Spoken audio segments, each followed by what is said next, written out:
Olá, senhoras e senhores. Eu sou o professor Gilberto Rocha. Sejam muito bem-vindos ao nosso canal.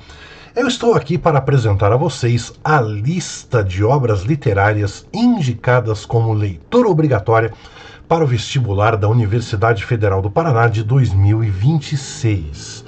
Se por acaso você fez o vestibular do ano passado e pretende fazer o vestibular deste ano mais uma vez, a lista é exatamente a mesma. Não aconteceram alterações na escolha das obras literárias, tá certo? O nosso objetivo aqui é fazer uma rápida apresentação das 8 obras indicadas como leitura obrigatória. E as obras estão dispostas aqui na tela em data de publicação.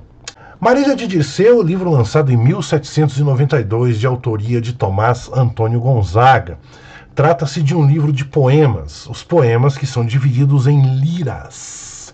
Por isso, lá na lista da Federal aparece escrito para você Liras de Marília de Dirceu, mas o nome do livro é Marília de Dirceu. Nós temos aqui uma declaração de amor, do pastor Dirceu para sua pastora, para sua amada, a Marília. É um livro que tem traços autobiográficos. E aí, claro, os detalhes você terá com o seu professor na sua escola. Beleza?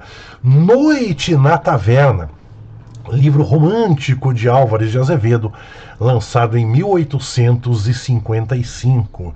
Trata-se de um livro de contos.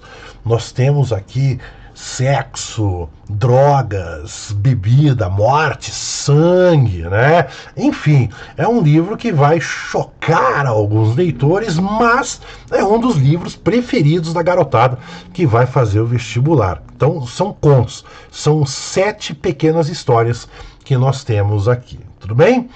Nós temos também A Falência, de Júlia Lopes de Almeida, livro lançado já no comecinho do século XX. É um livro que trata paralelamente de 2 assuntos. Nós temos a falência propriamente dita de um grande comerciante de café e nós temos também a falência, digamos assim, dos costumes da família desse grande comerciante. Como eu disse, não vamos entrar em detalhes, tá? Trata-se de um romance, é um livro longo, tudo bem? Leitura fácil, tá? Leitura tranquila, leitura bastante acessível. Quarto de Despejo, de Carolina Maria de Jesus, é um diário. Carolina Maria de Jesus é uma senhora negra que saiu do interior de Minas Gerais e se mudou para a favela do Canindé, em São Paulo. Lá ela catava recicláveis, tá certo? E fez um registro do seu dia a dia. E esse registro acabou se transformando na obra Quarto de Despejo, uma das obras mais celebradas da atual literatura brasileira. Sim, é uma obra que foi redescoberta no século XXI. Ela fez muito sucesso na época do seu lançamento, tá? E depois ficou esquecida. Mas leiam e vocês vão gostar. Também uma leitura bastante acessível.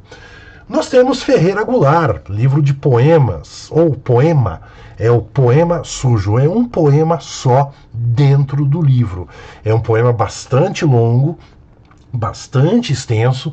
Se você não tem muita familiaridade com literatura, você vai se bater um pouquinho, porque o autor utiliza uma técnica chamada fluxo de consciência. Ou seja, ele vai tendo as ideias e vai anotando.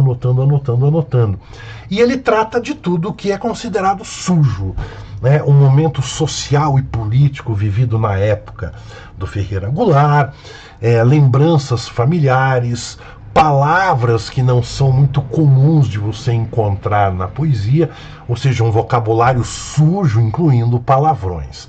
É uma belíssima obra literária, uma das mais importantes do século XX. E agora vamos para as obras do século XXI. O maravilhoso O Drible, de Sérgio Rodrigues. Uma obra que, se você fizer uma pesquisa rápida na internet, você verá que é muito associada ao futebol. Sim, de fato, nós temos aqui a história de um cronista esportivo que foi muito famoso, chegou a ser dirigente de um clube de futebol E ao mesmo tempo se conta a história de um craque chamado Peralvo. Ao mesmo tempo em que nós temos a história do craque Peralvo, nós temos uma história, um drama familiar envolvendo pai e filho que tem uma relação bastante tumultuada. Você vai gostar de O Drible, tenho certeza absoluta. Assim como eu tenho certeza absoluta que você vai gostar do Livro das Semelhanças, de Ana Martins Marques. Essa obra é um livro de poemas, tá? O Drible é um romance, até esqueci de falar. O Livro das Semelhanças é um livro de poemas. É um livro de vocabulário simples. Normalmente os alunos gostam dessa obra. É difícil o aluno gostar de livro de poemas, mas nesse caso os alunos costumam gostar. Conheçam Ana Martins Marques, uma belíssima escritora lá de Minas Gerais. E fechando a lista, O Sol na Cabeça, do Giovanni Martins.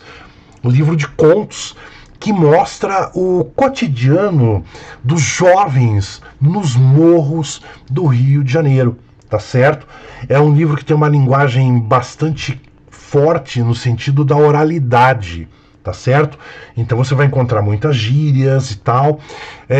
Alguns alunos se batem um pouquinho por conta dessas gírias aí, mas no geral o aluno costuma entender tranquilamente. São contos, são 13 contos, 13 histórias diferentes no livro O Sol na Cabeça. Está aí a lista da Universidade Federal do Paraná para você. No nosso canal nós temos um projeto, tá? É um projeto que se chama Por Dentro do Texto. Literalmente nós vamos lendo o texto com vocês e vamos fazendo apontamentos, anotações e tal. Meus amigos, muito obrigado pela atenção, boas leituras, bons estudos e até a próxima.